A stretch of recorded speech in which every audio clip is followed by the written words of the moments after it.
ನಾವು ನಿಜವಾಗಿಯೂ ಭಾಗ್ಯವಂತರು. ಯಾಕೆ ಅಂದರೆ ಯೇಸು ಸ್ವಾಮಿ ಹೇಳ್ತಾರಲ್ವ, ಸ್ವರ್ಗರಾಜ್ಯದ ರಹಸ್ಯಗಳನ್ನು ತಿಳಿದುಕೊಳ್ಳುವ ಒಂದು ಅವಕಾಶ ಲಭಿಸಿರುವುದು ನಿಮಗೆ.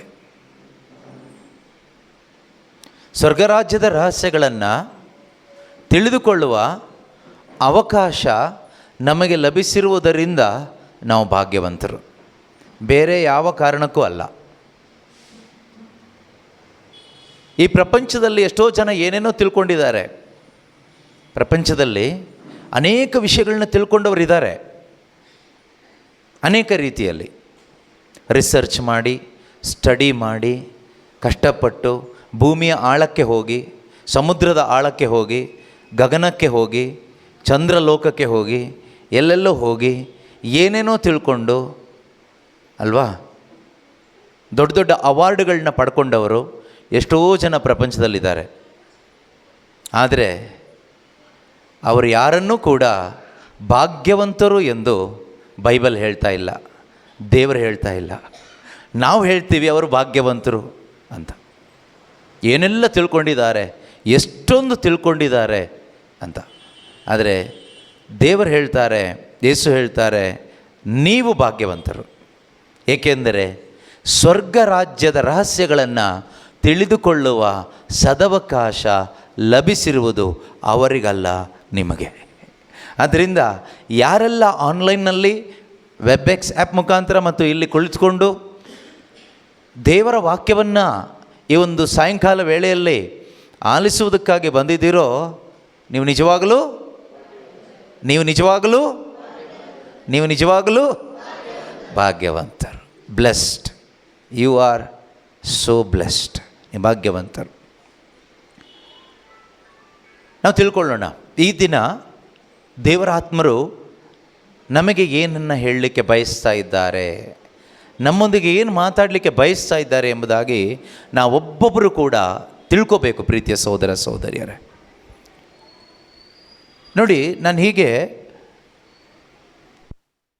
ಇವತ್ತು ಹೋಗಬೇಕಾದ್ರೆ ಮನಸ್ಸಿಗೆ ಒಂದು ಆಲೋಚನೆ ಬಂತು. ಯಾಕೆ ದೇವರೇ ಜನ ತುಂಬ ಕಷ್ಟದಲ್ಲಿದ್ದಾರೆ, ತುಂಬ ಸಂಕಟದಲ್ಲಿದ್ದಾರೆ, ತುಂಬ ಬೇಸರದಲ್ಲಿದ್ದಾರೆ ಎಷ್ಟೋ ಜನ. ಅದರಲ್ಲೂ ಎಷ್ಟೋ ಜನ ಪ್ರಾರ್ಥನೆಯಲ್ಲಿ ಇರುವವರು ಕೂಡ, ಒಳ್ಳೆಯವರು ಕೂಡ ತುಂಬ ಟೆನ್ಷನ್ನಲ್ಲಿದ್ದಾರೆ, ತುಂಬ ಕಷ್ಟದಲ್ಲಿದ್ದಾರೆ, ತುಂಬ ಒಂದು ಭಯದಲ್ಲಿ, ಆತಂಕದಲ್ಲಿ ಬದುಕ್ತಾ ಇದ್ದಾರೆ. ಯಾಕೆ ಆ ರೀತಿ ಆಗ್ತಾ ಇದೆ ಅಂತ ಒಂದು ಆಲೋಚನೆ ಬಂದಾಗ ದೇವರು ಅದಕ್ಕೆ ಕೊಟ್ಟಂತಹ ಉತ್ತರ ಏನು ಅಂದರೆ, ಅದು ನಿಮಗೆ ನಾನೀಗ ಉತ್ತರ ಹೇಳುವಾಗ ನಿಮ್ಗೆ ಅರ್ಥ ಆಗೋದಿಲ್ಲ, ಆದರೆ ವಿವರಿಸುವಾಗ ನಿಮಗೆ ಅರ್ಥ ಆಗುತ್ತೆ. ದೇವರು ಕೊಟ್ಟಂಥ ಉತ್ತರ ಏನು ಅಂದರೆ, ಎಲ್ಲರೂ ಅವರವರ ಓನರ್ಶಿಪ್ಪಲ್ಲಿ ಬದುಕ್ತಾ ಇದ್ದಾರೆ.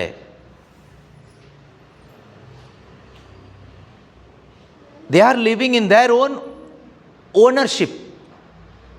They do not know who is their owner. ಅವರ ಓನರ್ ಯಾರು? ಓನರ್ ಅಂದರೆ ನಮಗೆ ಗೊತ್ತು, ಯಜಮಾನ. ಅವರ ಯಜಮಾನ ಯಾರು ಎಂದು ಅವರಿಗೆ ಗೊತ್ತಿಲ್ಲದೆ ಬದುಕ್ತಾ ಇರೋದ್ರಿಂದಾನೇ ಈ ರೀತಿಯಲ್ಲಿ ಬದುಕ್ತಾ ಇರೋದು. ಅದಕ್ಕೆ ಸಂಬಂಧಪಟ್ಟ ಕೆಲವೊಂದು ವಾಕ್ಯಗಳನ್ನು ಕೂಡ ದೇವರು ಆ ಟೈಮಲ್ಲಿ ಕೊಟ್ಟರು. ಅದನ್ನು ನಾನು ಖಂಡಿತವಾಗಲೂ ಹಂಚ್ಕೊಳ್ತೀನಿ. ಆದರೆ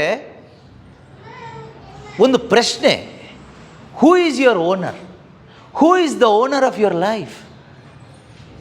ನಿನ್ನ ಜೀವನದ ಯಜಮಾನ ಯಾರು? You are God? ನಿನ್ನ ಜೀವನದ ಯಜಮಾನ ನೀನೇನಾ ಅಥವಾ ದೇವರ? ನನ್ನ ಜೀವನದ ಯಜಮಾನ ದೇವರಾಗಿದ್ದರೆ, if God is the owner of my life, ಈ ಪ್ರಪಂಚದಲ್ಲಿ ನನಗೇನೇ ಆದರೂ ನಾನು ಟೆನ್ಷನ್ ಮಾಡ್ಕೊಳ್ಳೋದಿಲ್ಲ, ಭಯಪಡೋದಿಲ್ಲ. ಒಂದು. ಇನ್ನೊಂದು, ನನ್ನದೇ ಆದಂತಹ ಯಾವುದೇ ಆಸೆ ಇಟ್ಕೊಂಡು ನಾನು ಬದುಕೋದಿಲ್ಲ. ನನ್ನದೇ ಆದಂಥ ಯಾವುದೇ ಗುರಿ ಇಟ್ಕೊಂಡು ನಾನು ಬದುಕೋದು ಇಲ್ಲ. ನನ್ನದೇ ಆದ ಯಾವುದೇ ಕನಸನ್ನು ಇಟ್ಕೊಂಡು ನಾನು ಬದುಕೋದು ಇಲ್ಲ. Why? Because I am not my own. I am not the owner of my life. I am only a servant or a slave. ನಾನೊಬ್ಬ ಸೇವಕ ಮಾತ್ರ. Luke chapter 1 verse 38. ಲೂಕ ಬರೆದಂಥ ಶುಭ ಸಂದೇಶದಲ್ಲಿ ಅಧ್ಯಾಯ 1 ವಾಕ್ಯ 38ರಲ್ಲಿ ನಾವು ಈ ರೀತಿಯಾಗಿ ಓದ್ತೇವೆ. ಅಲ್ಲಿ ಮಾತೆ ಮರಿಯಮ್ಮನವರು ಒಂದು ಮಾತು ಹೇಳ್ತಾರೆ. ಹಾಂ, ಈಗೋ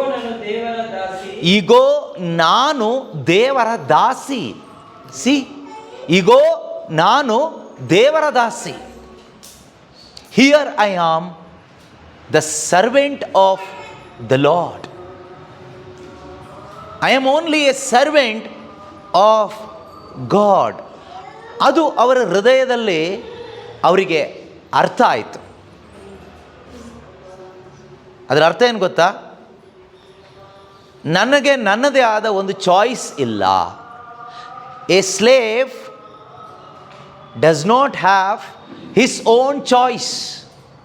ಒಂದು ಗುಲಾಮನಿಗೆ ಅಥವಾ ಗುಲಾಮಳಿಗೆ ಅವಳದೇ ಆದ ಒಂದು ಆಯ್ಕೆ ಅನ್ನೋದಿಲ್ಲ. ಯಜಮಾನ ಏನನ್ನು ಹೇಳ್ತಾನೋ ಅದನ್ನು ಮಾತ್ರ ಅವನು ಆರಿಸಿಕೊಳ್ಳಬೇಕಷ್ಟೆ. ಇದು ನಿಂದು ಅಂದರೆ ಅದು ಮಾತ್ರ ನಂದು. ಇದು ತಗೋ ಅಂದರೆ ಅದನ್ನು ಮಾತ್ರ ತಗೋಬೇಕು. ಇಲ್ಲಿ ಕುಳಿತುಕೋ ಅಂದರೆ ಇಲ್ಲೇ ಕುಳಿತುಕೋಬೇಕು.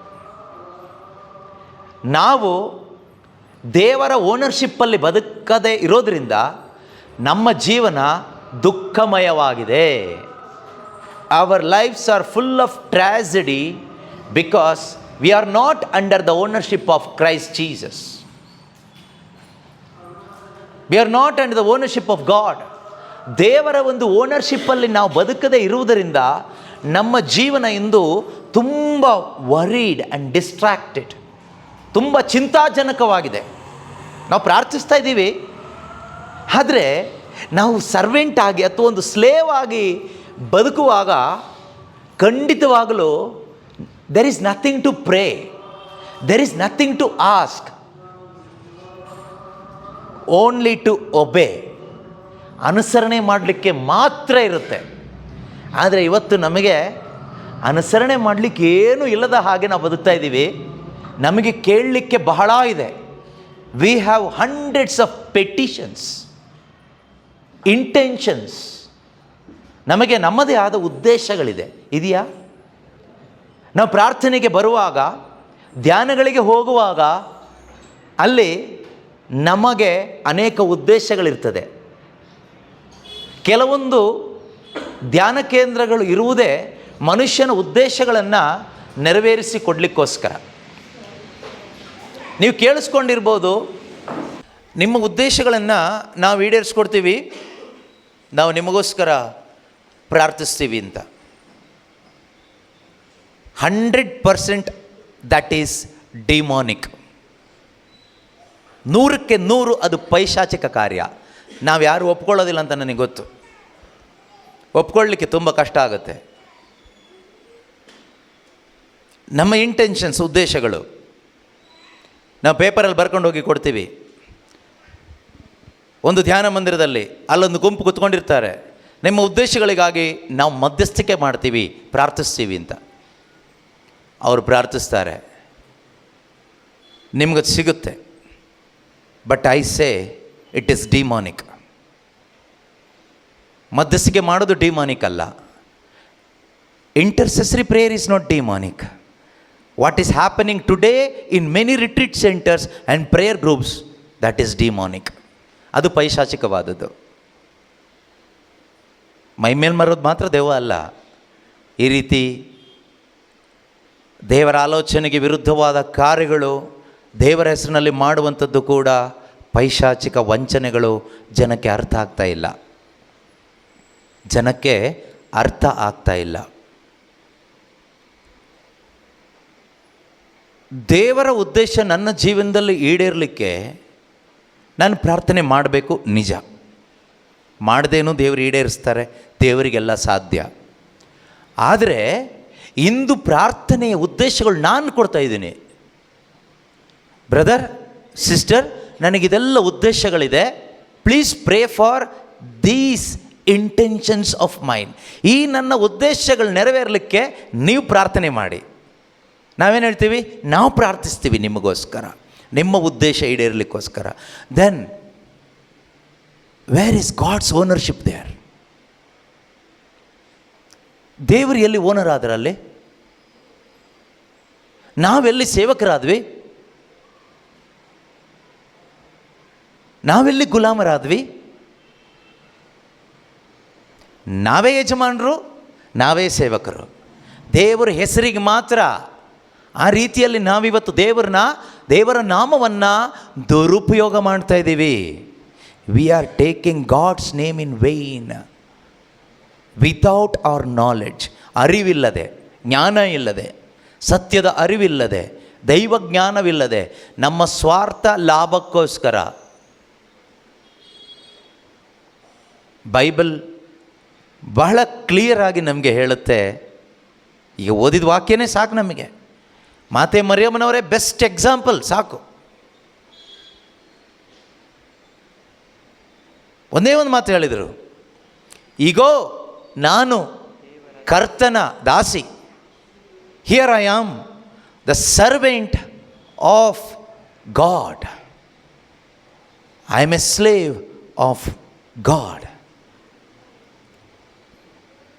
I am not the owner of my life. ನನ್ನ ಜೀವನದ ಓನರ್ ನಾನಲ್ಲ. ದೇವರೇ, ನೀನು ಓನರ್, ನಾನು ಬರೀ ಕೆಲಸಗಾರತಿ ಮಾತ್ರ. ಆಮೇಲೆ ಏನು ಹೇಳ್ತಾರೆ? ನೀನು ನುಡಿದಂತೆ ನನಗಾಗಲಿ. Here I am to obey what you command me. ನೀನು ಏನನ್ನು ಆಜ್ಞಾಪಿಸ್ತೀಯೋ ಅದನ್ನು ಅನುಸರಣೆ ಮಾಡೋದಷ್ಟೇ ನನ್ನ ಕೆಲಸ ಎಂದು ಮಾತೆ ಮರಿಯಳು ಹೇಳ್ತಾರೆ. ಬೈಬಲ್ ಕೂಡ ಹೇಳುತ್ತೆ, 1 Corinthians 6:19, 1 ಕೊರಿಂಥ, ಸಂತ ಪೌಲರು ಕೊರಿಂಥದವರಿಗೆ ಬರೆದ ಪತ್ರಿಕೆ, ಮೊದಲನೇ ಪತ್ರಿಕೆ 6ನೇ ಅಧ್ಯಾಯ 19ನೇ ವಾಕ್ಯ, ಅದರ ಕೊನೆಯ ಭಾಗದಲ್ಲಿ ನಾವು ಓದ್ತೀವಿ, you are not your own. ಇದೆಯಾ ವಾಕ್ಯ? ನೀವು ನಿಮ್ಮ ಸ್ವಂತ ಸೊತ್ತಲ್ಲ. That means you don't have ownership over your life. ಅರ್ಥ ಆಗ್ತಿದೆಯಾ? ಓನರ್ಶಿಪ್ ನಿಮ್ದಲ್ಲ. ನಿನ್ನ ಜೀವನದ ಓನರ್ಶಿಪ್ ನಿನಗಿಲ್ಲ. You lost it. ಈಗ ಈ ಮೊಬೈಲ್ ಫೋನ್ ಯಾವುದೋ ಕಂಪನಿಯಲ್ಲಿ ತಯಾರಿಸಿದ್ದು. Now I am the owner of this phone. ಈಗ ಈ ಫೋನಿನ ಓನರ್ ಯಾರು? ತಯಾರಿಸಿದ ಕಂಪ್ನಿನ ಅಥವಾ ಕೊಂಡುಕೊಂಡಿರುವ ನಾನಾ? ಯಾರು ಓನರು? ಕಂಪ್ನಿಯವರಲ್ಲ ಓನರ್. ವಿವೋ ಕಂಪ್ನಿ ಫೋನ್ ಇದು, ಕರೆಕ್ಟ್, ಅವರೇ ಮಾಡಿದ್ದು. ಅವರಿಷ್ಟದ ಪ್ರಕಾರ ಮಾಡಿದರು, ಅವರಿಷ್ಟದ ಪ್ರಕಾರ ಮಾಡಿಟ್ರು.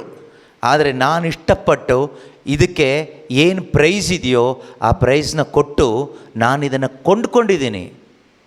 ನಾವು this phone is in my name.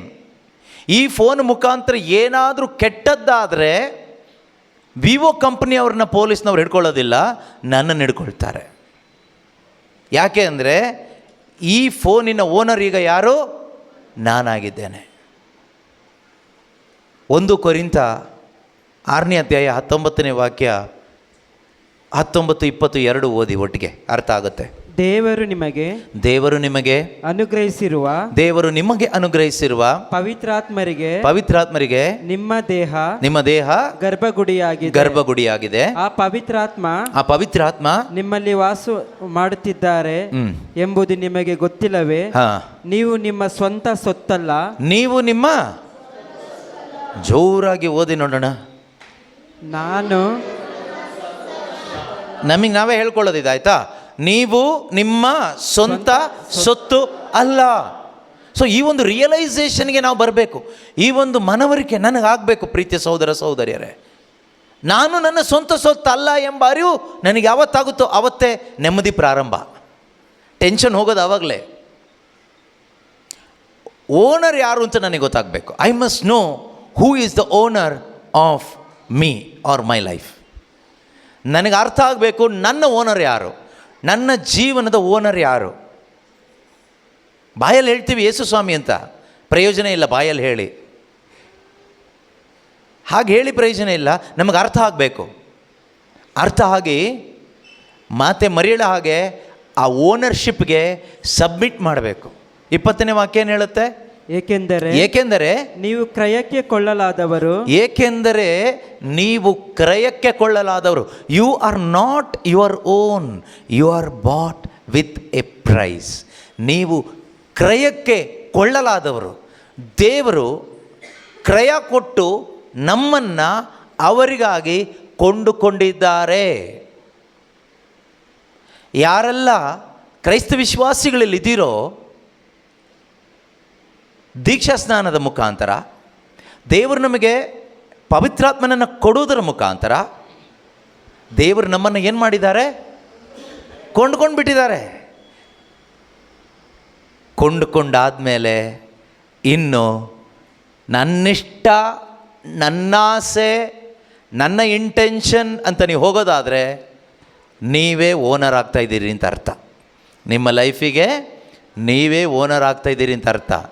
ಹಾಗೆ ನೀವು ಮಾಡಿದ್ರೆ ನಿಜವಾದ ಕೊಂಡುಕೊಂಡ ಓನರ್ಗೆ ಮೋಸ ಮಾಡಿದಾಗುತ್ತೆ, ಮಸಿ ಬಳದಾಗುತ್ತೆ, ಜೀವನ ದುಃಖಕರವಾಗುತ್ತೆ, ಕಷ್ಟಕರವಾಗುತ್ತೆ, ಅವಿಶ್ವಾಸದಿಂದ ಕೂಡಿದ ಜೀವನ ಆಗ್ತದೆ. ಬಾಯಲ್ಲಿ ನನ್ನ ಬಾಳಿನ ಯಜಮಾನ ಯೇಸು ಅಂತ ಹೇಳಿ ಹಾಡಿ ಏನು ಪ್ರಯೋಜನ ಇಲ್ಲ, ಏನೂ ಪ್ರಯೋಜನ ಇಲ್ಲ. ಕೀರ್ತನೆ 23 ಹೇಳಿ ಏನೂ ಪ್ರಯೋಜನ ಇಲ್ಲ. The Lord is my shepherd.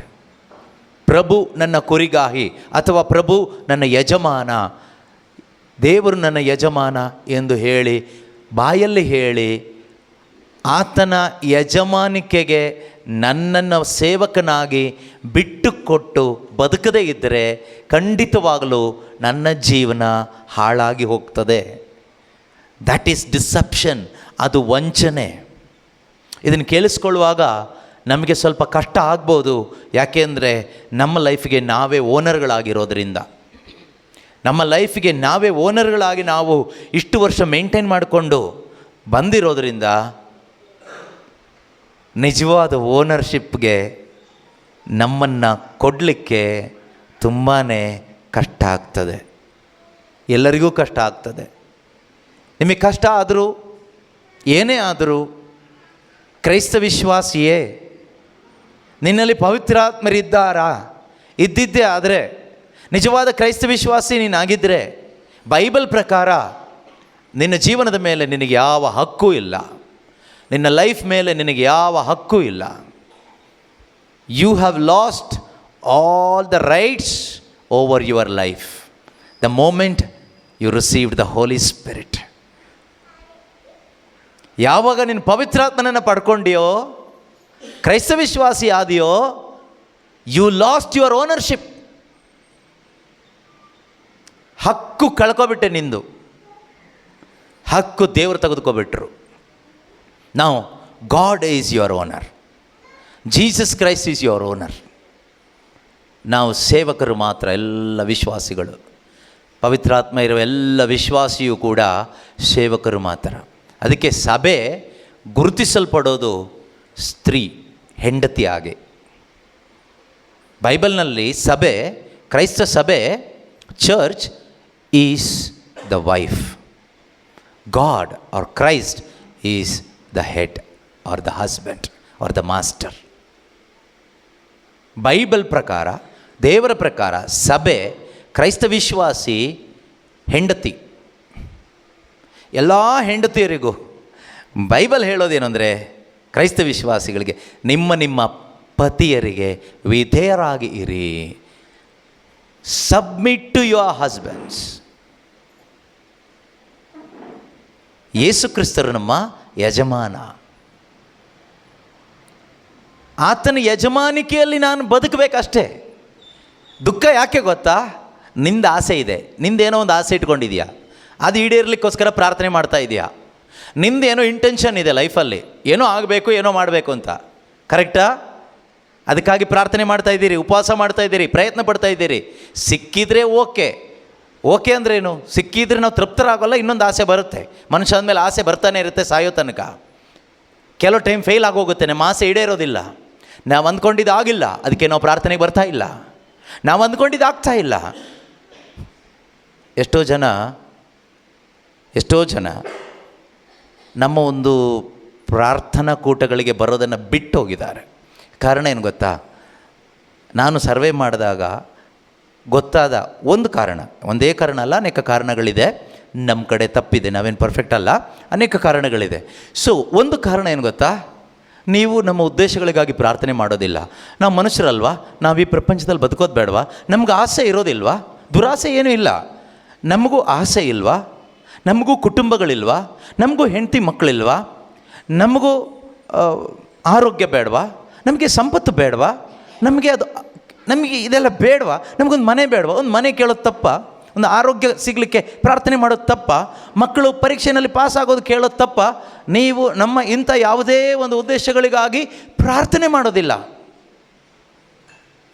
ಆದ್ದರಿಂದ ನಾವು ಯಾಕೆ ಅಲ್ಲಿ ಹೋಗಬೇಕು? ನಮ್ಮ ಉದ್ದೇಶಗಳಿಗಾಗಿ ಪ್ರಾರ್ಥನೆ ಮಾಡುವ ಎಷ್ಟೋ ಧ್ಯಾನಗಳಿದ್ದಾರೆ, ಎಷ್ಟೋ ಪ್ರದರ್ಶನಗಳಿದ್ದಾರೆ. ನಾವು ಅವರಿಂದ ಹೋಗ್ತೀವಿ. ದಯವಿಟ್ಟು ಹೋಗಿ, ಮೋಸ ಹೋಗಬೇಡಿ.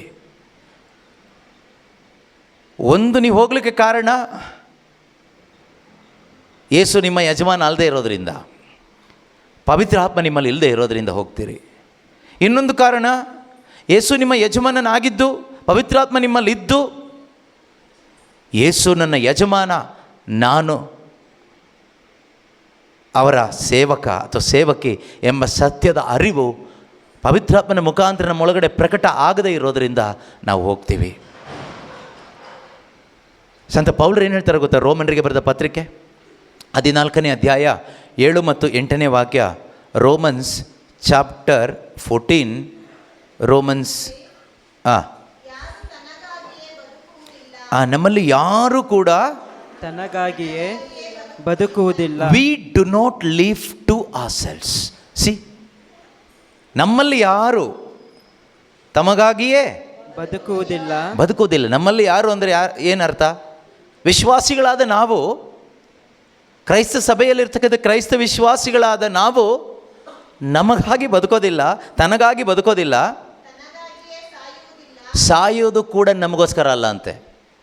ಬದುಕೋದು ನಮಗೋಸ್ಕರ ಅಲ್ಲ, ಸಾಯೋದು ನಮಗೋಸ್ಕರ ಅಲ್ಲ. ಕೆಲವು ಟೈಮ್ ನಾವು ಹೇಳ್ತೀವಲ್ವಾ, ಬ್ರದರ್ ನಾವು ಇಷ್ಟೆಲ್ಲ ಕಷ್ಟಪಟ್ಟು ಬದುಕ್ತಾ ಇರೋದು ಯಾರಿಗೋಸ್ಕರ? ನಮ್ಮ ಮಕ್ಕಳಿಗೋಸ್ಕರ, ನಮ್ಮ ಕುಟುಂಬಕ್ಕೋಸ್ಕರ, ನಮ್ಮ ಫ್ಯಾಮಿಲಿಗೋಸ್ಕರ, ನಮ್ಮ ಒಳ್ಳೆಯದಕ್ಕೋಸ್ಕರ. ಅದು ಲೋಕದ ಜನ ಹಾಗೆ ಹೇಳ್ತಾರೆ, ಅದು ಅವ್ರಿಗೆ ಸರಿನೇ. ಆದರೆ ಕ್ರೈಸ್ತ ವಿಶ್ವಾಸಿಗಳಾದ ನಾವು ಹಾಗೆ ಹೇಳಿದರೆ ಅದು ವಂಚನೆ, ಅದು ತಪ್ಪು, ಅದು ದ್ರೋಹ. ದಯವಿಟ್ಟು ಬೇಜಾರೆಲ್ಲ ಮಾಡ್ಕೋಬೇಡಿ, ಸತ್ಯವನ್ನು ಅರಿತುಕೊಳ್ಳಿ. ಯಾಕೆಂದರೆ ಅದರ ಸಂಭಾವನೆ ಶ್ರೇಷ್ಠವಾದದ್ದು. ಕೇಳಿಸ್ಕೊಳ್ಳುವಾಗ ಕಷ್ಟ ಆಗ್ಬೋದು, ಸ್ವಲ್ಪ ಹೇಳಲಿಕ್ಕೆ ನನಗೂ ಕಷ್ಟ, ಕೇಳಿಸ್ಕೊಳ್ಳಿಕ್ಕೆ ನಿಮಗೂ ಕಷ್ಟನೇ. ಇದನ್ನು ಒಪ್ಕೊಳ್ಳಿಕ್ಕೆ ನನಗೂ ಕಷ್ಟನೇ, ನಿಮ್ಮ ಥರ ನನಗೂ ಕಷ್ಟ ಆಗುತ್ತೆ ಒಪ್ಕೊಳ್ಳಿಕ್ಕೆ. ಆದರೆ ಇದನ್ನು ಮಾಡಬೇಕಲ್ಲ. ಈಗ ದೇವರಾತ್ಮನ ಸಹಾಯ ಇಲ್ಲದೆ, ಶಕ್ತಿ ಇಲ್ಲದೆ, ನನ್ನಿಂದ ಆಗಲಿ ನಿಮ್ಮಿಂದ ಆಗಲಿ ಖಂಡಿತವಾಗಲೂ ಇದನ್ನು ಮಾಡಲಿಕ್ಕೆ ಸಾಧ್ಯನೇ ಇಲ್ಲ. ನಮ್ಮಲ್ಲಿ ಯಾರೊಬ್ಬರೂ ಕೂಡ ತಾನಾಗಿಯೇ ಬದುಕುವುದಿಲ್ಲ, ತನಗಾಗಿಯೇ ಸಾಯುವುದಿಲ್ಲ. ನಾವು ಬದುಕಿದರು ಪ್ರಭುವಿಗಾಗಿಯೇ, ಸತ್ತರು ಅವರಿಗಾಗಿಯೇ. ಓಕೆ, ನಾವು ಬದುಕಿದ್ದರು ಸತ್ತರು ಪ್ರಭುವಿಗೆ ಸೇರಿದವರು. ನೋಡಿ ಎಷ್ಟು ಚೆನ್ನಾಗಿದೆ. If we live, we live to the Lord, and if we die, we die to the Lord. So then whether we live or whether we die, we are the Lord's. We are the Lord's. ನಾವು ಪ್ರಭುವಿನವರು, ನಾವು ಪ್ರಭುವಿಗೆ ಸೇರಿದವರು, ನಮ್ಮ ಕರ್ತನಾದ ದೇವರಿಗೆ ಸೇರಿದವರು, ಯೇಸು ಕ್ರಿಸ್ತನಿಗೆ ಸೇರಿದವರು. ಅಂದರೆ ಜಾತಿ ಬಗ್ಗೆ ಎಲ್ಲ ಇಲ್ಲಿ ಹೇಳ್ತಾ ಇರೋದು. ಸಂಬಂಧ, ಯಜಮಾನ, ಸೇವಕ, ಗಂಡ, ಹೆಂಡತಿ, ಹೆಂಡತಿ ಪೂರ್ತಿಯಾಗಿ ಗಂಡನಿಗೆ ಸೇರಿದವಳು. ಗಂಡ ಹೆಂಡತಿಗೆ ಸೇರಿದವನು. ಯೇಸು ನಮಗೆ ಸೇರಿದ್ದಾದರೆ, ಪೂರ್ತಿಯಾಗಿ ಯೇಸು ನಮಗೆ ಸೇರಿದ್ದಾದರೆ, ಪೂರ್ತಿಯಾಗಿ ನೀನು ಯೇಸುವಿಗೆ ಸೇರಿದವಳು. You must belong to Christ completely, not partially, not only Sunday, not only sometimes, always.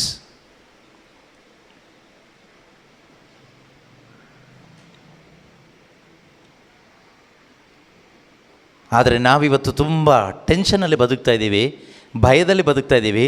ನಾಳೆ ಏನು, ಮುಂದೆ ಏನು, ಏನಾಗುತ್ತೋ ಏನೋ, ನಮ್ಮ ಮುಂದಿನ ಭವಿಷ್ಯ ಏನಾಗುತ್ತೋ ಏನೋ, ನಮ್ಮ ಪ್ರಾರ್ಥನೆಗಳು ಸಫಲವಾಗ್ತಾ ಇಲ್ಲ. ನಾವಿನ್ನು ಯಾವ ರೀತಿ ಪ್ರಾರ್ಥನೆ ಮಾಡಬೇಕು, ನಾವಿನ್ನು ಎಲ್ಲಿ ಧ್ಯಾನಕ್ಕೆ ಹೋಗಬೇಕು, ನಾವಿನ್ನೇನು ಮಾಡಬೇಕು, ಇಷ್ಟೆಲ್ಲ ಗೊಂದಲಗಳು. ನಮ್ಮ ಪ್ರಯತ್ನಗಳು ಯಾವುದು ಫಲಿಸ್ತಾ ಇಲ್ಲ. ಯಾಕೆ ದೇವರೇ ಅನೇಕ ಪ್ರಶ್ನೆಗಳು. ಯಾಕೆ ಅಂದರೆ ಉತ್ತರ ಇಷ್ಟೇ: you have taken up the ownership of your life. God is not, you have not surrendered to the ownership of God. ದೇವರ ಒಂದು ಯಜಮಾನತ್ವಕ್ಕೆ ನಿನ್ನನ್ನು ನೀನು ಬಿಟ್ಟು ಕೊಡದೇನೆ, ನಿನ್ನ ಜೀವನದಲ್ಲಿ ನೀನೇ ಯಜಮಾನಿಯಾಗಿ ನೀನು ಬದುಕ್ತಾ ಇದ್ದೀಯಾ. ಆದ್ದರಿಂದಾನೇ ನಿನಗೆ ಈ ಪ್ರಶ್ನೆಗಳು, ದೇವರನ್ನೇ ಪ್ರಶ್ನಿಸೋದು, ದೇವರ ವಿಷಯದಲ್ಲಿ ಪ್ರಶ್ನೆಗಳು, ವಿಶ್ವಾಸ ದ್ರೋಹ, ಮಾಟ ಮಂತ್ರಕ್ಕೆ ಹೋಗೋದು, ಇಲ್ಲಿ ಸಿಕ್ಕಿಲ್ಲ ಅಂತ ಅಲ್ಲಿ ಹೋಗೋದು, ಅಲ್ಲಿ ಸಿಕ್ಕಿಲ್ಲ ಅಂತ ಇನ್ನೊಂದು ಕಡೆ ಹೋಗೋದು, ಎಲ್ಲೂ ಸಿಕ್ಕಿಲ್ಲ ಅಂತ ಸಾಯ್ಲಿಕ್ಕೆ ಹೋಗೋದು. ಇದೆಲ್ಲ ಯಾಕೆ ಅಂದರೆ ನಿನ್ನ ಜೀವನದ ಯಜಮಾನ ನೀನೇ ಆಗಿರೋದ್ರಿಂದ. Who is the owner of your life? Whether it is you or Jesus Christ. If Jesus Christ is the owner of your life, you will have rest. ಯೇಸು ಕ್ರಿಸ್ತರು ನಿನ್ನ ಜೀವನದ ಯಜಮಾನನಾಗಿದ್ದರೆ ನಿನಗೆ ವಿಶ್ರಾಂತಿ ಇರ್ತದೆ ನಿನ್ನ ಜೀವನದಲ್ಲಿ. If you are the owner of your life, you will be restless for ever. ನಿನ್ನ ಜೀವನದ ಯಜಮಾನ ನೀನೇ ಆಗಿದ್ದರೆ ನಿನಗೆ ವಿಶ್ರಾಂತಿನೇ ಇಲ್ಲ, ಜೀವನದಲ್ಲಿ ನೆಮ್ಮದಿನೇ ಇಲ್ಲ, ಸ್ವಸ್ಥತೆಯೇ ಇಲ್ಲ, ಒದ್ದಾಟ, ನರಳಾಟ, ಟೆನ್ಷನ್. ಪ್ರಾರ್ಥನೆ ಮಾಡಿ ಬ್ರದರ್, ಟೆನ್ಷನ್. ಇನ್ನೂ ತುಂಬ ವಿಷಯ ಆಗೋದಿದೆ, ಪ್ರಾರ್ಥಿಸಿ. 5 ಇಂಟೆನ್ಷನ್ ಫುಲ್ಫಿಲ್ ಆಗಿದೆ, ಇನ್ನೂ 5 ಪೆಂಡಿಂಗ್ ಇದೆ. ಪ್ರಾರ್ಥನೆ ಮಾಡಿ. ನಾವು ಪ್ರಾರ್ಥಿಸ್ತಾ ಇದ್ದೀವಿ, ನೀವು ಪ್ರಾರ್ಥಿಸಿ, ಆಯಿತಾ? ನಾವು ಮುಂದಿನ ವಾರ ಉಪವಾಸ ಇದು ಪ್ರಾರ್ಥಿಸ್ತಾ ಇದ್ದೀವಿ, ನೀವು ಪ್ರಾರ್ಥನೆ ಮಾಡಿ. 9 ಉದ್ದೇಶ ಈಡೇರಿದೆ, ಇನ್ನು 1 ಉದ್ದೇಶ ಉಳ್ಕೊಂಡಿದೆ. 9 ಈಡೇರಿಸ್ಕೊಟ್ಟಿದ್ದು ಪಿಶಾಚಿನೇ, ಇನ್ನು 1 ಈಡೇರಿಸ್ಕೊಡ್ತಾನೆ ಬಿಡಿ, ಡೋಂಟ್ ವರಿ. ನಿನ್ನ ಉದ್ದೇಶಗಳನ್ನು ಈಡೇರಿಸ್ಕೊಡೋದಲ್ಲ ದೇವರ ಕೆಲಸ. ಅದಕ್ಕಾಗಿ ಅಲ್ಲ ದೇವರು ನಮ್ಮನ್ನು ಸೃಷ್ಟಿ ಮಾಡಿದ್ದು, ಅದಕ್ಕಾಗಿ ಅಲ್ಲ ಯೇಸು ಕ್ರಿಸ್ತರಲ್ಲಿ ದೇವರು ನಮ್ಮನ್ನು ಸೇರಿಸಿದ್ದು, ಸಭೆಯ ಅಂಗವಾಗಿ ನಮ್ಮನ್ನು ದೇವರು ಆರಿಸ್ಕೊಂಡಿದ್ದು ಅದಕ್ಕೋಸ್ಕರ ಅಲ್ಲ. ನಾವು ಬದುಕಿದರೂ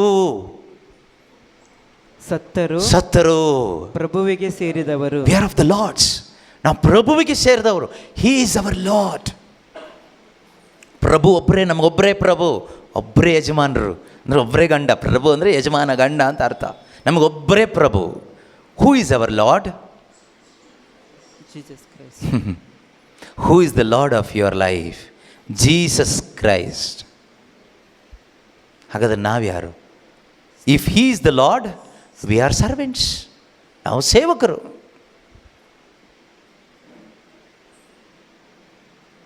ಬೈಬಲ್ ಹೇಳುತ್ತೆ, ಲೂಕ್ 12:47 ಅನಿಸುತ್ತೆ, ಲೂಕ 12:47 ಒಂದು ವಾಕ್ಯ ಇದೆ. ಈ ಸೇವಕನು ಯಜಮಾನನ ಇಷ್ಟಾರ್ಥವನ್ನು ಯಜಮಾನನ ಇಷ್ಟಾರ್ಥವನ್ನು ಲೂಕ್ 12:47, ಲೂಕ 12:47.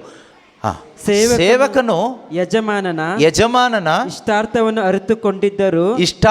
ಅರಿತುಕೊಂಡಿದ್ದರು ಅಜಾಗರೂಕನಾಗಿದ್ದರೆ ಕಠಿಣ ಶಿಕ್ಷೆಗೆ ಗುರಿಯಾಗುತ್ತಾನೆ. ಇದರಲ್ಲಿ ಯಾವ ಕಾಂಪ್ರಮೈಸು ಇಲ್ಲ. ಇದು ಯೇಸು ಹೇಳಿದ ಮಾತು, ನನ್ನ ಮಾತಲ್ಲ, ಆಯಿತಾ? ಯಜಮಾನ ಯಾರು? ದೇವರು, ಯೇಸು ಕ್ರಿಸ್ತರು.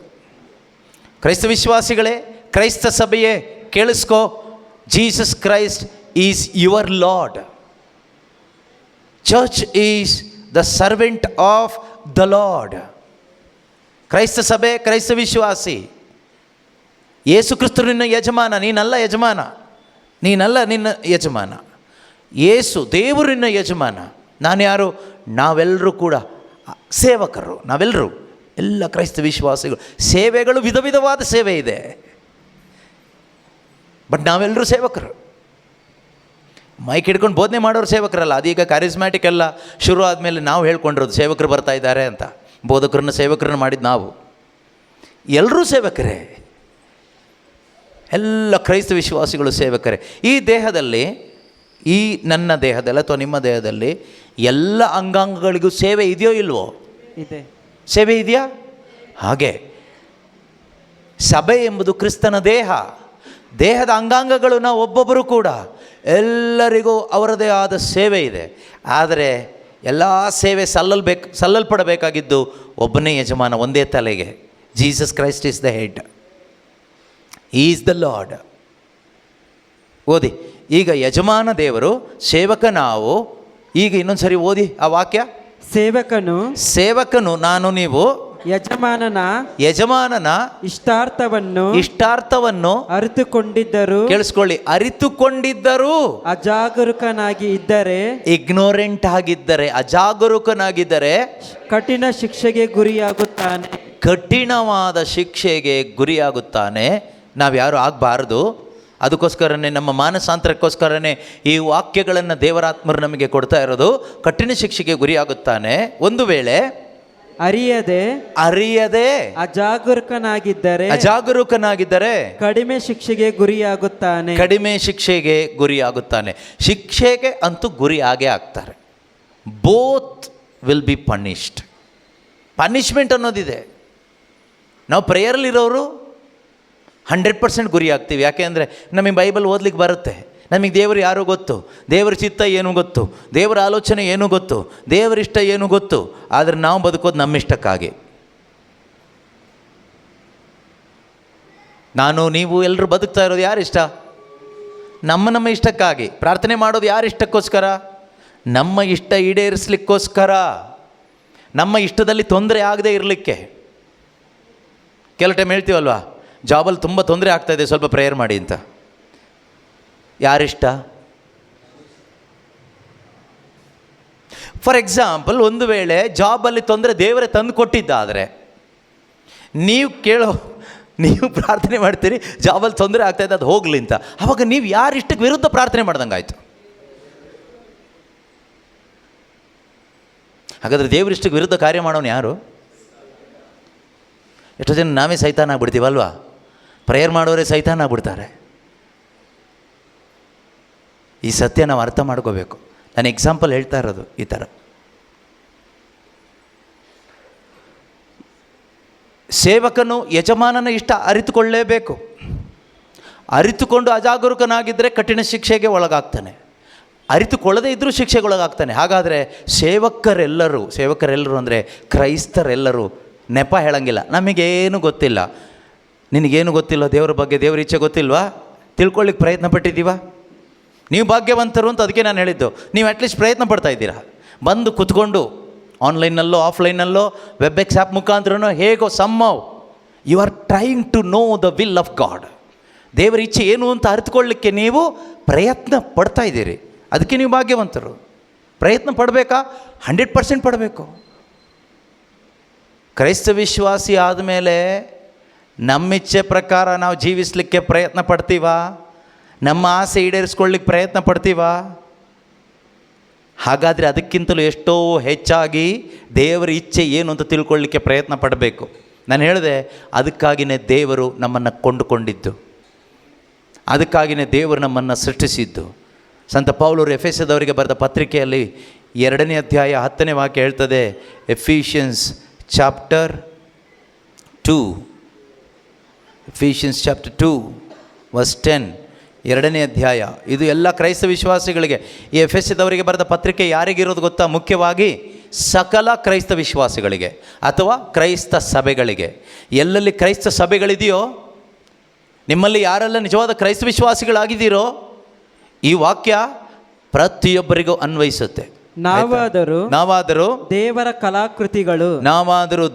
ಕಲಾಕೃತಿಗಳು ಕ್ರಿಸ್ತ ಯೇಸುವಿನಲ್ಲಿ. ಯಾರಲ್ಲಿ? ಕ್ರಿಸ್ತ ಯೇಸುವಿನಲ್ಲಿ ನಾವು ಸತ್ಕಾರ್ಯಗಳನ್ನು ಮಾಡುತ್ತಾ ಬಾಳಬೇಕೆಂದೇ ತಾವು ಮೊದಲೇ ನಿರ್ಣಯಿಸಿದಂತೆ ದೇವರು ನಮ್ಮನ್ನು ಸೃಷ್ಟಿಸಿದ್ದಾರೆ. ದೇವರು ನಮ್ಮನ್ನು ಸೃಷ್ಟಿ ಮಾಡಿದ್ದಾರೆ. ನೀವೇನು ಕೆಲಸ ಕಂಡುಹಿಡಿಯೋ ಅವಶ್ಯಕತೆ ಇಲ್ಲ. ನೀವು ಹುಟ್ಟೋ ಮೊದಲೇನೆ ಅಥವಾ ನೀವು ಕ್ರಿಸ್ತನಲ್ಲಿ ಬರೋದಕ್ಕಿಂತ ಮುಂಚೆನೆ ದೇವರು ನೀನು ಕ್ರಿಸ್ತನಲ್ಲಿ ಇದ್ಕೊಂಡು ಏನು ಮಾಡಬೇಕು ಅಂತ ಆಲ್ರೆಡಿ ಕಂಡುಹಿಡಿದು ರಿಸರ್ವ್ ಮಾಡಿ ಇಟ್ಟಿದ್ದಾರೆ. ಅದು ಏನು ಅಂತ ನೀನು ಕಂಡುಹಿಡಿಬೇಕು. ನೀನೇನು ಮಾಡೋದೇ ಬೇಡ. ಎಷ್ಟು ಚೆನ್ನಾಗಿದೆ ನೋಡಿ. For we are what he has made us. ನಾವೇನಾಗಿದೆಯೋ ದೇವರು ನಮ್ಮನ್ನು ಸೃಷ್ಟಿಸಿದ್ದಾರೆ ಹೀಗೆ. Created in Christ Jesus for good works. Good works ಅಂದ ತಕ್ಷಣ ನಿಮ್ಮ ಗುಡ್ ವರ್ಕ್ಸ್ ಬೇಡ ದೇವರಿಗೆ. ನಾವು ಗುಡ್ ವರ್ಕ್ಸ್ ಮಾಡ್ತಾಯಿದ್ದೀವಿ. Not your good works. ಮುಂದೆ ಕೇಳಿಸ್ಕೊಳ್ಳಿ. Which God prepared beforehand to be our way of life. ಕ್ರಿಸ್ತನಲ್ಲಿ ನೀನು ಬರುವುದಕ್ಕಿಂತ ಮುಂಚಿತವಾಗಿಯೇ ಈ ಗುಡ್ ವರ್ಕ್ಸ್ ಏನು, ಯಾವ ಸತ್ಕಾರ್ಯ ನೀನು ಮಾಡಬೇಕು ಎಂದು ಮೊದಲೇ ಪ್ರಿಪೇರ್ಡ್ ಬಿಫೋರ್ ಹ್ಯಾಂಡ್, ಮೊದಲೇ ಸಿದ್ಧಪಡಿಸಿ ಇಟ್ಟು, ಕೆಲಸ ರಿಸರ್ವ್ ಮಾಡಿ ಇಟ್ಟು ನಿನ್ನನ್ನು ಕೆಲಸಕ್ಕೆ ಸೇರಿಸ್ಕೊಂಡಿದ್ದಾರೆ. ನೀನು ಬಂದ ಮೇಲೆ ಕೆಲಸ ಹುಡುಕಿದ್ದಲ್ಲ ದೇವರು. ಯಾವುದಾದ್ರೂ ಕಂಪನಿಯಲ್ಲಿ ನಿಮ್ಮನ್ನು ಕೆಲಸಕ್ಕೆ ಸೇರಿಸ್ಕೊಳ್ಳೋರು, ಈ ಲೋಕದ ಸಾಧಾರಣ ಕಂಪನಿ ನಿಮ್ಮನ್ನು ಕೆಲಸಕ್ಕೆ ಸೇರಿಸ್ಕೊಳ್ಳೋರು, ನಿಮ್ಮನ್ನು ಕೆಲಸಕ್ಕೆ ಸೇರಿಸ್ಕೊಂಡ ಮೇಲೆ ಅವರು ಕೆಲಸ ಏನು ಕೊಡಬೇಕು ಅಂತ ಹುಡುಕ್ತಾರೋ, ಅಥವಾ ಕೆಲಸವನ್ನು ಮೊದಲು ಸಿದ್ಧಪಡಿಸಿಟ್ಟು ನಿಮ್ಮನ್ನು ಕೆಲಸಕ್ಕೆ ಸೇರಿಸ್ಕೊಳ್ತಾರೋ? ನೀವೇ ಹೇಳಿ. ಅಲ್ವ ಬಲ್ಲಣ್ಣ? ಕರೆಕ್ಟ್ ಅಲ್ವಾ? ಈಗ ಯಾವುದಾದ್ರೂ ಇಂಟರ್ವ್ಯೂಗೆ ಕರೀತಾರೆ. ಡ್ರೈವರ್ ಕೆಲಸಕ್ಕೆ 50 ಜನ ಬೇಕಾಗಿದ್ದಾರೆ, ಕಂಡಕ್ಟರ್ ಕೆಲಸಕ್ಕೆ 100 ಜನ ಬೇಕಾಗಿದ್ದಾರೆ, ಪೊಲೀಸ್ ಡಿಪಾರ್ಟ್ಮೆಂಟಲ್ಲಿ ಕೆಲಸ ಮಾಡಲಿಕ್ಕೆ 25 ಜನ ಬೇಕಾಗಿದ್ದಾರೆ. ನಾವು ಅಪ್ಲಿಕೇಶನ್ ಹಾಕ್ತೀವಿ. ಅಲ್ಲಿ ಹೋದ ತಕ್ಷಣ ನಾವು ಸೆಲೆಕ್ಟ್ ಆಗ್ತೀವಿ. ಕಂಡಕ್ಟರ್ ಕೆಲಸಕ್ಕೆ ಸೆಲೆಕ್ಟ್ ಆಗ್ತೀವಿ, ಡ್ರೈವಿಂಗ್ ಕೆಲಸಕ್ಕೆ ಸೆಲೆಕ್ಟ್ ಆಗ್ತೀವಿ, ಪೊಲೀಸ್ ಡಿಪಾರ್ಟ್ಮೆಂಟ್ಗೆ ಸೆಲೆಕ್ಟ್ ಆಗ್ತೀವಿ.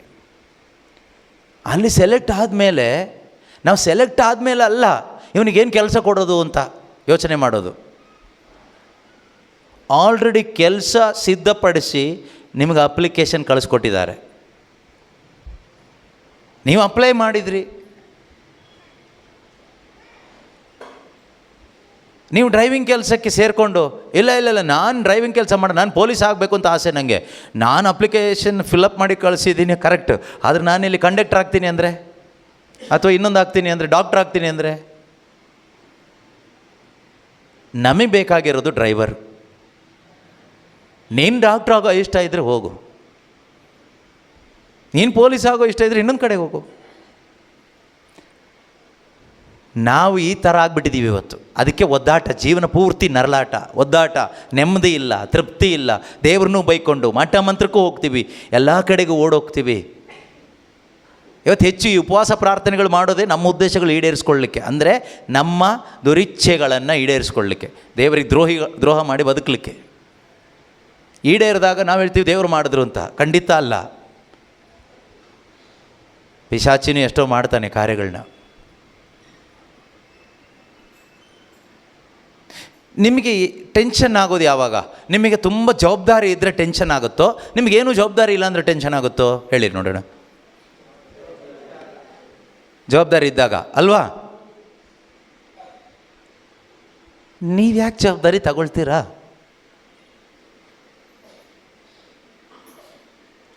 V are not the lord.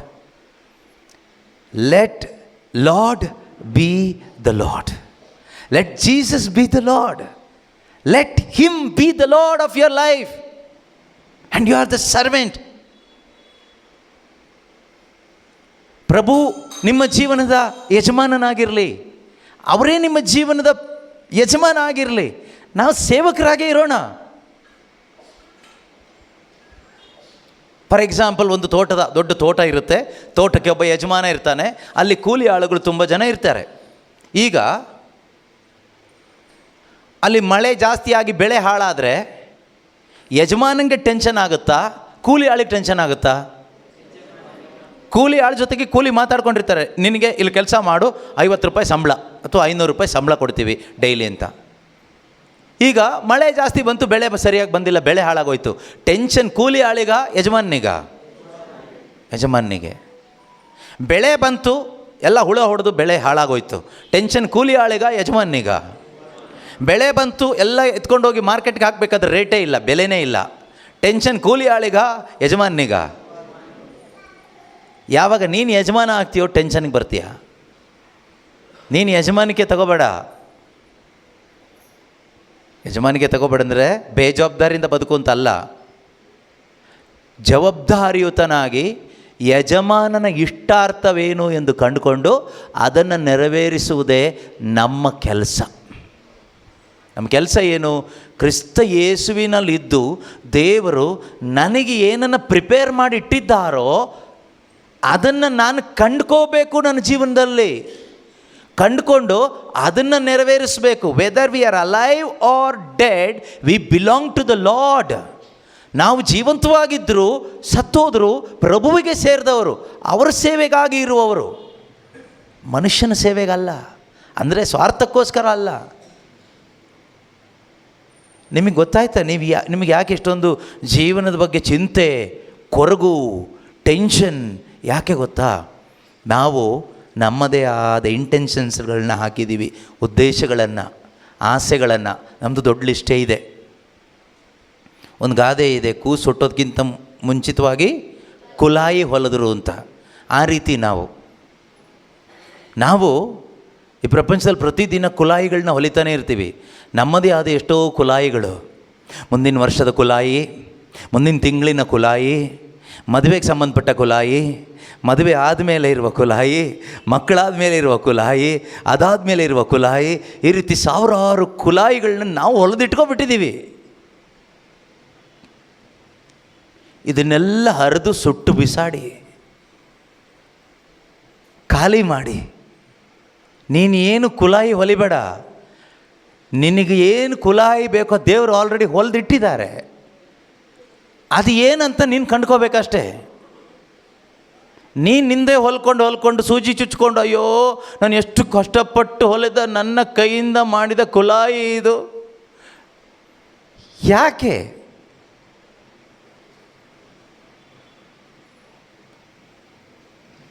ಯಜಮಾನ ಹೇಳಿದ್ನ ಅದನ್ನೇ ಮಾಡು. ಯಜಮಾನ ಹೇಳ್ದ ಸೇವಕನಿಗೆ, ಈ ದೊಡ್ಡ ಮನೆ ಖಾಲಿ ಮಾಡು, ನಾನು ತೋರಿಸೋ ಜಾಗಕ್ಕೆ ಹೋಗು. ಹೋದ. ಯಜಮಾನ ಹೇಳ್ದ ಟೆಂಟ್ ಹಾಕ್ಕೋ, ಟೆಂಟ್ ಹಾಕ್ಕೊಂಡ.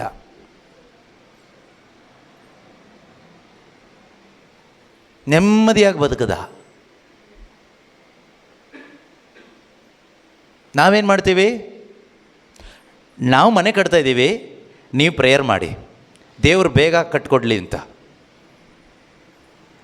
ಯಜಮಾನ ಏನು ಹೇಳಿದಾನೋ, ಆಲೋಚನೆ ಕೊಟ್ಟಿದ್ದಾನೋ ಅದನ್ನು ಮಾತ್ರ ಮಾಡು.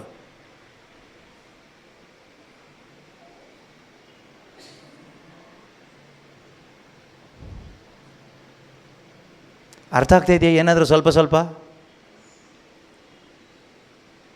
ಒಬ್ಬರೇ ಯಜಮಾನರು ಇರಬೇಕು ಜೀವನದಲ್ಲಿ.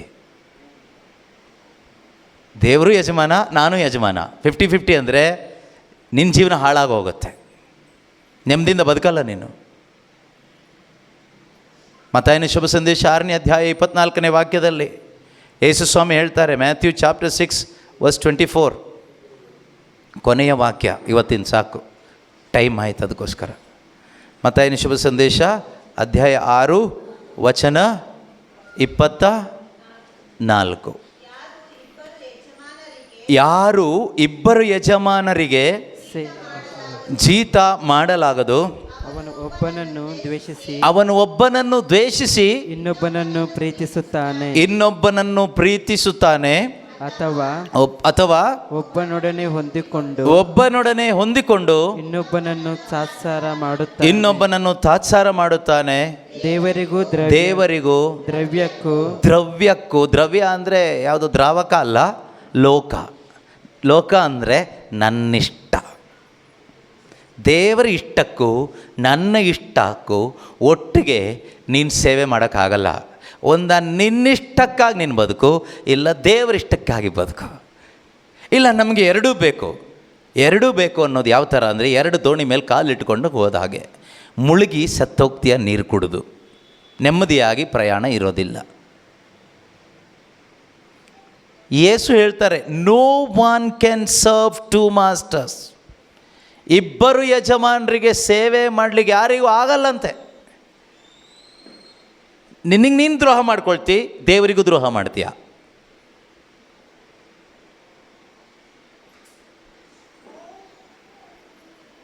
ನೋಡಿ, ಗಂಡ ಹೆಂಡತಿ ಸಂಬಂಧದಲ್ಲೂ ಹಾಗೇ. ಇವತ್ತೆಷ್ಟೋ ಕುಟುಂಬದಲ್ಲಿ ಗಂಡ ಹೆಂಡತಿ ಸಂಬಂಧದಲ್ಲಿ ಒಡೆದು ಹೋಗ್ಲಿಕ್ಕೆ ಕಾರಣ ಏನು ಗೊತ್ತಾ? ಹೆಂಡತಿ ಗಂಡ ಆಗ್ಲಿಕ್ಕೆ ಹೋಗ್ತಾಳೆ. ಇವತ್ತಿನ ಸಮಾಜದ ಪರಿಸ್ಥಿತಿ ನೋಡಿದರೆ ಹಾಗೆ ಆಗಬೇಕಾಗುತ್ತೆ ಕೆಲವು ಟೈಮ್. ಆದರೆ ದೇವರ ವಾಕ್ಯಕ್ಕೆ ಮಣಿಯದೇ ಇರೋದರಿಂದ ಸತಿಪತಿಯರು ಕ್ರೈಸ್ತ ಕುಟುಂಬದಲ್ಲಿ, ಕ್ರೈಸ್ತ ವಿಶ್ವಾಸಿಗಳಾಗಿದ್ದ ಗಂಡ ಹೆಂಡತಿ ವಿಶ್ವಾಸಿಗಳಲ್ಲದೆ ಇರೋದರಿಂದ ಕ್ರೈಸ್ತ ಕುಟುಂಬಗಳು ಒಡೆದು ಹೋಗ್ತಾ ಇದೆ. ವಿಶ್ವಾಸಿಗಳಾಗಿದ್ದರೆ ಈ ಸತ್ಯ ನಮಗೆ ಗೊತ್ತಿರುತ್ತೆ. ಗಂಡ ಗಂಡ ಆಗಿರ್ತಾನೆ, ಹೆಂಡತಿ ಹೆಂಡತಿ ಆಗಿರ್ತಾಳೆ. ಹೆಂಡತಿ ಗಂಡ ಆಗ್ಲಿಕ್ಕೆ ಹೋದಾಗ ಏನಾಗುತ್ತೆ? ಕುಟುಂಬ ಒಡೆದು ಹೋಗುತ್ತೆ. ಯಜಮಾನ ಯಜಮಾನ ಆಗಿರಬೇಕು. ಹಾಗೆ ದೇವರೇ ನಮಗೆ ಯಜಮಾನ, ಯೇಸು ಕ್ರಿಸ್ತನೇ ನಮ್ಮ ಯಜಮಾನ. ಯಜಮಾನ ಹೇಳೋದು ಕೇಳು ಅಷ್ಟೇ. ಪ್ರಾಬ್ಲಮ್ ಏನು? ಪ್ರಾಬ್ಲಮ್ ಇಲ್ಲ. ನಮಗೆ ಪ್ರಾಬ್ಲಮ್ ಯಾಕೆ? ಅದಕ್ಕೆ ಏಕೆ ಇಷ್ಟೊಂದು ಭಯ? ಯಜಮಾನ ನಾನು, ಏಕೆ ಇಷ್ಟೊಂದು ಭಯ? ನಿಮಗಿನ್ನೂ ವಿಶ್ವಾಸ ಇಲ್ವೇ? ಅಲ್ಲ, ಮುಳುಗೋಗ್ತಿದ್ದೀವಲ್ಲ, ಸತ್ತೋಗ್ತಾ ಇದ್ದೀವಲ್ಲ. ಯಜಮಾನ ನಾನು, ನೀವು ಸಾಯಬೇಕು ಅನ್ನೋದೇ ನನ್ನ ಚಿತ್ತ. ಆದರೆ ಈ ದೋಣಿಯಲ್ಲಿ ಹೋಗುವಾಗ ಈ ಬಿಳುಗಾಡಿಯ ಬಡಿತಕ್ಕೆ ಸಿಕ್ಕಿ ಈ ನೀರಲ್ಲೇ ಸಾಯಬೇಕು ಅನ್ನೋದು ನನ್ನ ಚಿತ್ತ. ಆದರೆ ನೀನು ಯಾಕೆ ಟೆನ್ಷನ್ ಮಾಡ್ಕೊಳ್ತೀಯ? ಸತ್ತ ಮೇಲೂ ಬದುಕಿಸ್ಲಿಕ್ಕೆ ಶಕ್ತಿ ನನಗಿಲ್ವಾ? ಯಾವಾಗ ನಿನ್ನನ್ನು ನೀನು ಕಾಪಾಡ್ಕೊಳ್ಳಿಕ್ಕೆ ಹೋಗ್ತೀಯೋ ಟೆನ್ಷನ್ ಆಗುತ್ತೆ, ಭಯ ಆಗುತ್ತೆ. ಇದು ನಮ್ಮಲ್ಲಿ ಸಿಂಕ್ ಆಗ್ಲಿಕ್ಕೆ ಸ್ವಲ್ಪ ಟೈಮ್ ಆಗುತ್ತೆ. ಇನ್ನೊಂದು ಸರಿ ಕೇಳಿಸ್ಕೋಬೇಕು. ಒಂದಲ್ಲ, ಒಂದು 50 ಸರಿ ಆದರೂ ಕೇಳಿಸ್ಕೊಳ್ಳಿ. ಒಂದು 2-3 ದಿನ ಕಂಟಿನ್ಯೂಸ್ ಆಗಿ ಕೇಳಿಸ್ಕೊಳ್ಳಿ. ಯಾಕಂದ್ರೆ ಸಿಂಕ್ ಆಗಲಿಕ್ಕೆ ನೀನು ಬಿಡಲ್ಲ, ನನ್ನ ಒಳಗಡೆ ಇರ್ತಕ್ಕಂಥ ನಾನು ಬಿಡಲ್ಲ. ಯಾಕಂದ್ರೆ ನಾನು ಯಜಮಾನ ಆಗಿ ಇಷ್ಟು ವರ್ಷ ನನ್ನನ್ನು ನಡೆಸ್ಕೊಂಡು ಬಂದಿದ್ದೀನಿ. Okay, I led my life in my ownership all these years till now. Suddenly the word of God says, no, you are not the owner, you are only the servant. Jesus Christ is the only owner. Submit yourself to the ownership of Jesus Christ so that you will be happy. It will take long time to sink in me. ನನ್ನ ಒಳಗಡೆ ಅದು ಸ್ವೀಕಾರ ಆಗಲಿಕ್ಕೆ, ಒಪ್ಪಿಗೆ ಆಗಲಿಕ್ಕೆ ತುಂಬ ಕಷ್ಟ ಆಗುತ್ತೆ. ಇಷ್ಟು ವರ್ಷಗಳು ನನ್ನ ಓನರ್ಶಿಪ್ಪಲ್ಲಿ ನನ್ನ ಜೀವನ ನಡೀತಾ ಇತ್ತು. ಸಡನ್ನಾಗಿ ದೇವರ ವಾಕ್ಯ ನನಗೆ ಹೇಳ್ತಾ ಇದೆ, ನೀನು ಓನರ್ ಅಲ್ಲ, ನೀನು ಯಜಮಾನ ಅಲ್ಲ, ಯೇಸು ಕ್ರಿಸ್ತನೇ ನಿನ್ನ ಯಜಮಾನ. ಕ್ರೈಸ್ತ ವಿಶ್ವಾಸಿಯೇ, ಅವರ ಯಜಮಾನತ್ವಕ್ಕೆ ನಿನ್ನನ್ನು ಬಿಟ್ಟುಕೊಟ್ಟು ಬದುಕು ಅಂತ. ಅಷ್ಟು ಸುಲಭಕ್ಕೆ ಬಿಟ್ಟುಕೊಡ್ತೀವ ನಾವು? ಅಷ್ಟು ಸುಲಭಕ್ಕೆ ಬಿಟ್ಟುಕೊಡ್ತೀವ? ನಾವೆಲ್ಲ ಎಷ್ಟೋ ಕೇಸ್ ಹಾಕೊಂಡು ಕೂತ್ಕೊಂಡಿರೋ ಪಾರ್ಟಿಗಳು ಕೆಲವರು ಅಲ್ವಾ? ಏನೇನೋ ಆಸೆ ಇಟ್ಕೊಂಡು ಇರೋರು, ಏನೇನೋ ಮಾಡಿಕೊಂಡು ನಾವು ಬ್ಯಾಂಕಲ್ಲಿ ಡೆಪಾಸಿಟ್ ಎಲ್ಲ ಹಾಕಿ ಇಟ್ಕೊಂಡಿರೋರು, ಅಥವಾ ಏನೇನೋ ಕನಸಿಟ್ಕೊಂಡು ದುಡಿತಾ ಇರೋರು. ಯೇಸುಕ್ರಿಸ್ತನ ಆಳ್ವಿಕೆಗೆ, ಯಜಮಾನಿಕೆಗೆ ನಮ್ಮನ್ನು ಅಷ್ಟು ಸುಲಭಕ್ಕೆ ಬಿಟ್ಕೊಡ್ಲಿಕ್ಕೆ ಆಗುತ್ತಾ?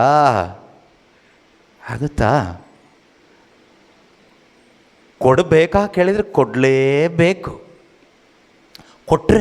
ಕೊಟ್ಟರೆ ನಿತ್ಯ ಜೀವ, ಶಿಕ್ಷೆ ಇಲ್ಲ. ಕೊಡದೇ ಇದ್ದರೆ ಶಿಕ್ಷೆನೂ ಇದೆ, ನಿತ್ಯ ಜೀವ ಇದೆಯೋ ಇಲ್ಲ ನನಗೆ ಗೊತ್ತಿಲ್ಲ. ನಷ್ಟಪಡಿಸ್ಕೋಬೇಡಿ, ಕಳ್ಕೋಬೇಡಿ ನಿತ್ಯ ಜೀವವನ್ನು. ಅವರು ಯಜಮಾನರಾಗಿರಲಿ.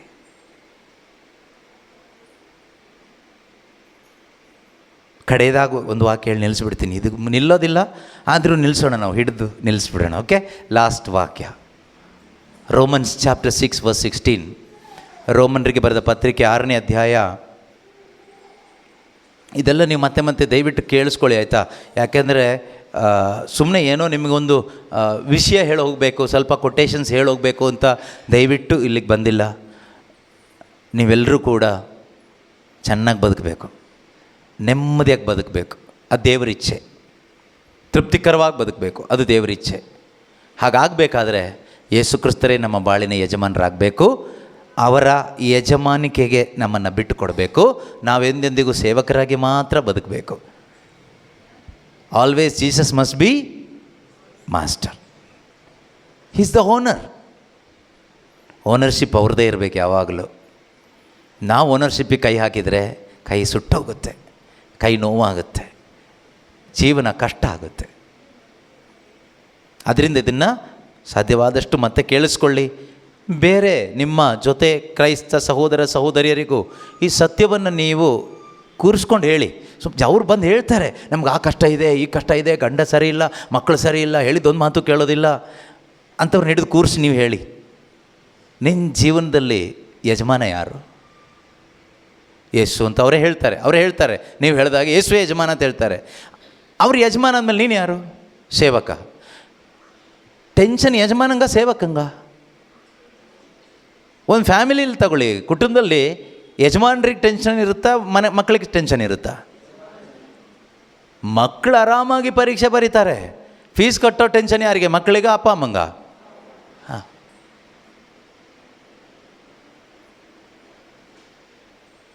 ಸೊ ನಾವು ಯಜಮಾನರಾಗ್ಲಿಕ್ಕೆ ಹೋಗ್ತೀವಿ.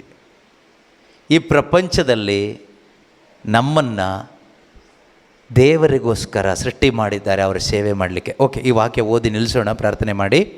ಯಾರ ಕೈ ಕೆಳಗೆ? ನಿಮಗೆ ಯೂಟ್ಯೂಬಲ್ಲಿ ಸಿಗುತ್ತೆ, ಆಯಿತಾ? ಎಲ್ಲಿ ಸಿಗುತ್ತೆ ಕೇಳಿದರೆ ಯೂಟ್ಯೂಬ್ ಚಾನಲಲ್ಲಿ ಶಿಜು ಥಾಮಸ್ ಅಥವಾ ಲಿವಿಂಗ್ ವರ್ಡ್ ಅಟ್ ಕನ್ನಡ ಅಂತ 2 ಚಾನಲಲ್ಲಿ ನಿಮಗೆ ಈ ವರ್ಡ್ ಆಫ್ ಗಾಡ್, ಇವತ್ತಿನ ಈ ಬೋಧನೆ ಮತ್ತು ಬೇರೆ ಎಲ್ಲ ಬೋಧನೆಗಳು ಹಳೆದೆಲ್ಲ ನಿಮಗೆ ಸಿಗುತ್ತೆ. ನೀವು ಮತ್ತೆ ಮತ್ತೆ ಆಲಿಸಿ, ಬೇರೆಯವರಿಗೂ ಕೂಡ ಇದನ್ನು ನೀವು ಬೋಧಿಸಿ.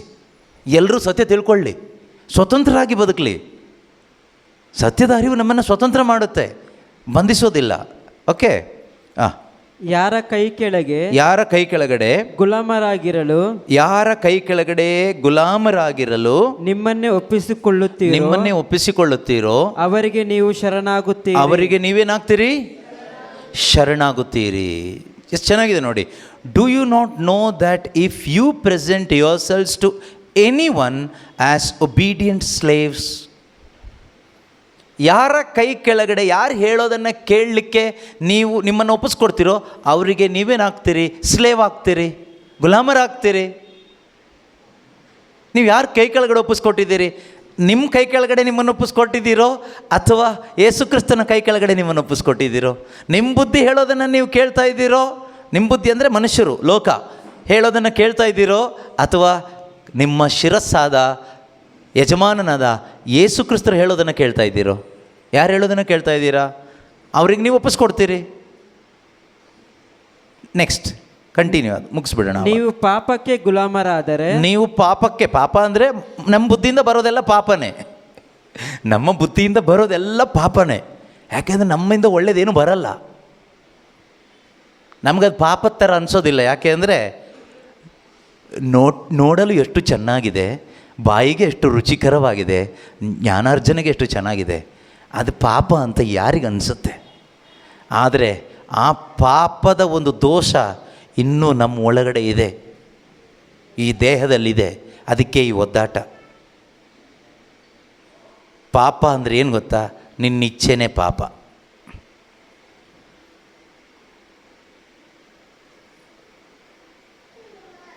ಡೀಟೇಲ್ ಬೇಡ, ಸದ್ಯಕ್ಕಷ್ಟೇ ಸಾಕು. ಓಕೆ. ಪಾಪಕ್ಕೆ ಗುಲಾಮರಾದರೆ ಮರಣವೇ ನಿಮಗೆ ಗತಿ. ಮರಣ ಅಂದರೆ ದೇವರಿಂದ ಬೇರ್ಪಡೋದೇ ಗತಿ, ದೇವರಿಂದ ದೂರ ಅಷ್ಟೇ, ಬೇರೆ ಏನಿಲ್ಲ. ನೆಕ್ಸ್ಟ್, ದೇವರಿಗೆ ಶರಣರಾದರೆ? ಯೇಸು ಕ್ರಿಸ್ತನಿಗೆ ಶರಣರಾದರೆ, ದೇವರಿಗೆ ನಾವು ಶರಣರಾದರೆ ಸತ್ಸಂಬಂಧವೇ ಅದರ ಸತ್ಪರಿಣಾಮ. ಸತ್ಸಂಬಂಧ, ರೈಚಿಯಸ್ನೆಸ್, ನೀತಿ. ನಾವು ನೀತಿವಂತರಾಗ್ತೀವಿ ಯಾವಾಗ? When you are righteous. As long as Jesus is your Lord and you are His servant, you will be righteous in the sight of God. ಎಲ್ಲಿವರೆಗೆ ಯೇಸು ಕ್ರಿಸ್ತ ನಿನ್ನ ಯಜಮಾನನಾಗಿ ನೀನು ಅವನ ಸೇವಕನಾಗಿ ಬದುಕ್ತಿರ್ತೀಯೋ ಆಗ ದೇವರ ದೃಷ್ಟಿಯಲ್ಲಿ ನೀನು ನೀತಿವಂತನಾಗಿರ್ತೀಯ. ನೀತಿವಂತರಿಗೆಲ್ಲರಿಗೂ ಸ್ವರ್ಗ ಇದೆ, ಅನೀತಿವಂತರಿಗೆ ನರಕ ಇದೆ. ಸ್ವಲ್ಪ ಗೊತ್ತಾಗಿರ್ಬೋದು ಈಗ ಅನೀತಿವಂತರು ಯಾರು ಅಂತ. ಕೊಲೆ ಮಾಡುವವರು, ವ್ಯಭಿಚಾರ ಮಾಡುವವರು, ದರೋಡೆಗಾರರು ಅಲ್ಲ. ಅವ್ರಿಗಿಂತ ಇವತ್ತು ಎಷ್ಟು ಕ್ರೈಸ್ತರೇ ಅನೀತಿವಂತರಾಗಿ ಬದುಕ್ತಾ ಇದ್ದೀವಿ. ನನ್ನ ಇಚ್ಛೆ, ನನ್ನ ಉದ್ದೇಶ ನಮ್ಮ ಇಂಟೆನ್ಷನ್ ಉದ್ದೇಶಕ್ಕಾಗಿ ಪ್ರಾರ್ಥಿಸಿರಿ. ಅನೀತಿವಂತರು, ನೀತಿವಂತರು ನನ್ನ ಇಚ್ಛೆಯಂತೆ ಅಲ್ಲ ಅಪ್ಪ, ನಿಮ್ಮ ಇಚ್ಛೆ ಏನು ಎಂದು ನನಗೆ ತಿಳಿಸಿಕೊಡಿ. ಇಗೋ ಕರ್ತನ ದಾಸಿ, ನಿಮ್ಮ ಇಚ್ಛೆಯಂತೆ ನನಗಾಗಲಿ. ಮತ್ತೆ ಮರಿಯಳನ್ನು ಒಂದು ಎಕ್ಸಾಂಪಲ್ ಆಗಿ ಜೀವನದಲ್ಲಿ ತೆಗೆದುಕೊಂಡು ಹಿಂಬಾಲಿಸಿ, ಆಗ ನೀತಿವಂತರಿಗೆ ಸಿಗಬೇಕಾದ ನಿತ್ಯ ಜೀವ ಎಂಬ ಕಿರೀಟ ನಮಗೆ ಸಿಗುತ್ತೆ. ಪ್ರಾರ್ಥಿಸೋಣ. Thank you Jesus, praise you Jesus, hallelujah.